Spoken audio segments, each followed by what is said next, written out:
My name is Arnold Blair. My nickname is Phil. My mother nicknamed me that when I was born. I'm 48. I live in New York City with my son, Alex, who's 12. I'm an attorney and also do photography on the side. I had a lot of ear infections in my left ear. And I had so many of them that it ate away my eardrum and I could not hear. I went to lots of doctors and I ended up having 2 operations, one when I was, I think, 8 and one when I was 10, to try to fix the problem. The first one was not successful at all. And the second one, it restored my hearing to maybe 40%. And I was told that was it. This is the best that it would be.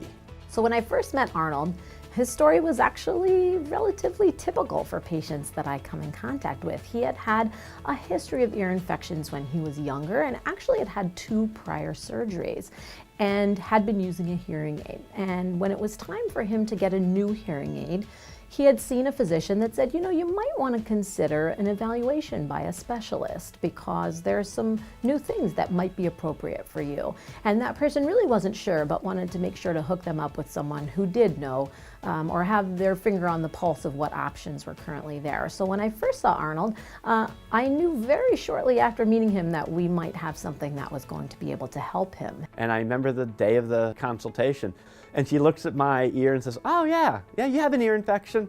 Oh yeah, you know, you don't have an eardrum, but the hearing test showed my nerves were alive though." And I remember her saying, "Yeah, we can fix you." Someone like Arnold, I knew immediately would have a good response to a prosthesis because he didn't have any what we call sensory neural hearing loss or nerve-related hearing loss. His hearing loss was something we call conductive, which is related to the bones of hearing. And it's really important for people to figure out or be diagnosed with the kind of hearing loss that they have. There may be many more options than they even know about. Arnold's story is a really great one on so many levels, but I have to say also quite typical. This is a surgery we do a lot of, and the actual surgery that he underwent was pretty smooth. After I took followed the instructions, took the helmet off, took whatever padding they said I could take out, we went out to dinner.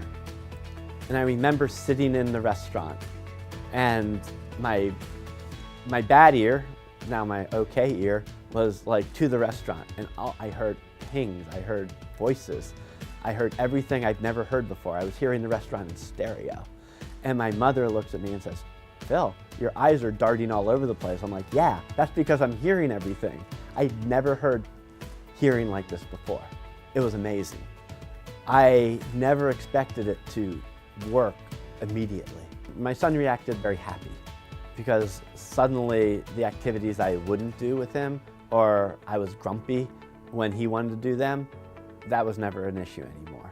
I could go swimming with him, we could go canoeing, we could do water-related sports that I never thought I'd be able to do with him. Anyone that has any hearing issues, if they can, should come here and see if they could get help. Everyone I came in contact with was nothing more than professional and was working towards the goal of making my experience a success and my operation a success. I feel very fortunate that through fate I ended up at the Ear Institute and not somewhere else.